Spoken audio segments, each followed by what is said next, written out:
Now to our Target 8 investigation, exposing which West Michigan bars are getting hit for failing to cut off drunk customers. Recent deaths tied to Grand Rapids bars prompted Target 8 to analyze hundreds of state records showing which bars are breaking the law by over-serving drunks who end up sharing the road with you. Target 8 investigator Ken Kolker is here right now with what he's uncovered. Ken.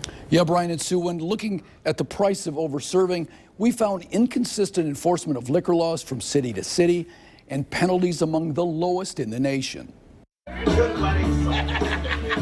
It was a bad night at the Brew in Northeast Grand Rapids. First, a brawl out back, customers allegedly using cocaine and smoking pot outside.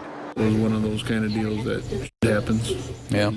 At the same time, a man celebrating his 24th birthday collapsed after drinking 10 shots of alcohol. Unconscious, revived by other customers, rushed by ambulance to the hospital. He was drunker than hell in here and he fell down on the floor. Then a woman was so drunk that after she helped save that unconscious customer, she backed into a police car in the bar parking lot. I did her on a cop car, but I also saved a life.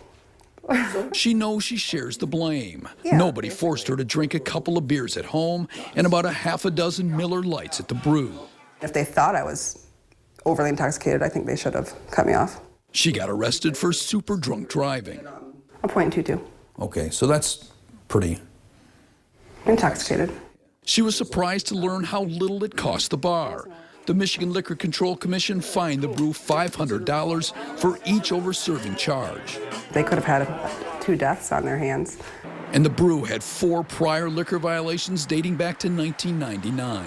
A Target 8 investigation found fines that even the head of the Liquor Control Commission called ridiculously low, especially compared to other states. In Michigan, we found an average fine of $483 for over-serving.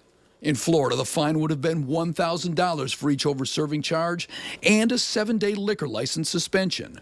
In Virginia, it's $2,000 or a 25-day suspension. And in Utah, fines for first-time over-serving can reach $25,000. In my opinion, the penalties are too low and they need to be increased. I think that would send a definite message. Target 8 Crunch State reports nearly 500 bars and party stores cited for over-serving over the last 5 years across Michigan. From the Van Andel Arena in Grand Rapids to the Duck Inn and Waddle Out in Kalamazoo Township. Hi. We found at least 14 deaths tied to over-serving, mostly drunken driving. I'd like to know what the hell happened at the Bob. I mean, you got people dying down there. And what did they get? Kevin O'Brien, super drunk, fell 4 floors to his death in a stairwell at the Bob in downtown Grand Rapids. It happened in May, the 3rd death there in 2 years. The Bob was charged with over-serving. Then there's the Triangle Bar on Grand Rapids West Side, ordered in October to pay $800 for over-serving customer Jesse McLean before he died in a motorcycle crash. In Grand Rapids, these cases often are investigated by a city vice cop, who sometimes works undercover. Bars have an obligation legally to protect these people from themselves in a lot of cases. Target 8's analysis uncovered inconsistent enforcement. Portage Police in Kalamazoo County cited nearly as many bars as all police in Kent County combined. When it came to citing bars and party stores, Kalamazoo County ranked 2nd in the entire state, behind only Wayne County and far ahead of Kent. One Kalamazoo County bar owner says cops are just out to get them. They don't like bars. Yeah. They really don't. At Western Michigan University, public urination is one thing that happens. Sometimes in the parking lot of the University Police Department, right next to Waldo's bar. Sometimes they'll flip us off or yell at us or whatever. WMU police cited Waldo's and the nearby grotto, 2 big student hangouts, a total of 8 times over 5 years. That's more than double the number of bars cited in all of Muskegon County, and it's the same number cited in all of Grand Rapids.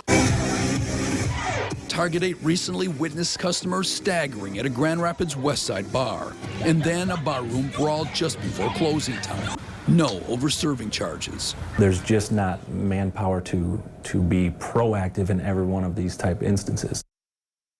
Wow, interesting story. So how many West Michigan bars have been cited with over-serving, do we know? Yeah, well, statewide it's about almost 500, but in West Michigan it's about 122 bars and liquor stores in West Michigan. So those are the counties in this area.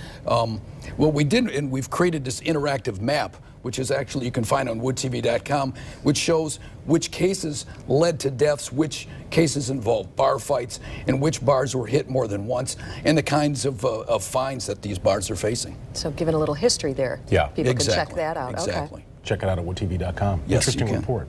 Thank you, Ken. Thanks, Ken. Our Target 8 analysis found that fines do jump when overserving leads to death, but not by much. And that angers the father of a GVSU student killed by a drunk driver. Tonight at 11, we'll show you which bars served that driver up to 25 shots before he hit the road.